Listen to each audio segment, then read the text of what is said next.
जी महाराज जी, जैसे आपने बताया था कि ये मन दो चाल चलता है, एक तो क्रिया कर देता है, दूसरा चिंतन कुछ और चलता रहता है। परंतु महाराज जी, मेरा ये पापी मन तीन चाल चल रहा है। जैसे शरीर से कोई क्रिया कर रहा है, वाणी से नाम चल रहा है, और चिंतन तो भोग विलासों का और गंदी बातों का हो रहा है। महाराज जी, ऐसे में बहुत परेशान हो गया। कोई परेशानी नहीं, बिल्कुल आनंदित रहो, कोई परेशानी नहीं।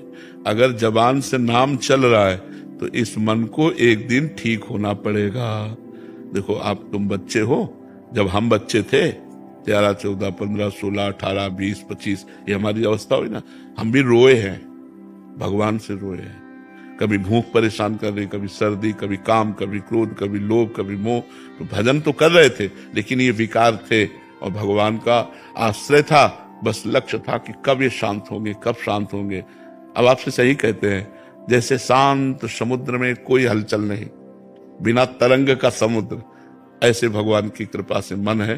बस एक डर लगा रहता है कि कभी भगवान का विस्मरण ना हो जाए, कहीं मैं प्रभु को भूल न जाऊं।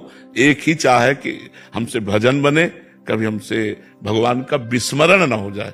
कोई ऐसी घटना, कोई ऐसी बातचीत, जिससे मैं अपने प्रभु को भूल जाऊं, ये बात। तो ये आज बात जो आई है, ये कल हम चाह करते थे पर कल नहीं थी।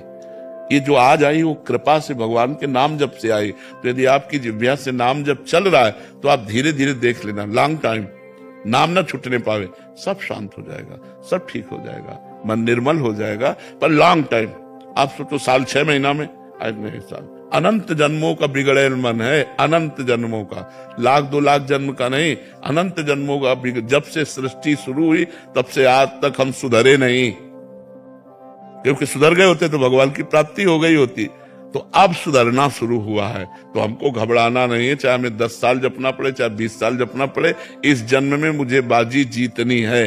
गृहस्थी में रहते हुए, हर कार्य करते हुए भगवान का नाम जप कर रहे हो, तो आप धर्म पूर्वक चल रहे हो, तो निश्चित भगवत प्राप्ति होगी। हमारी बात मान लो जी।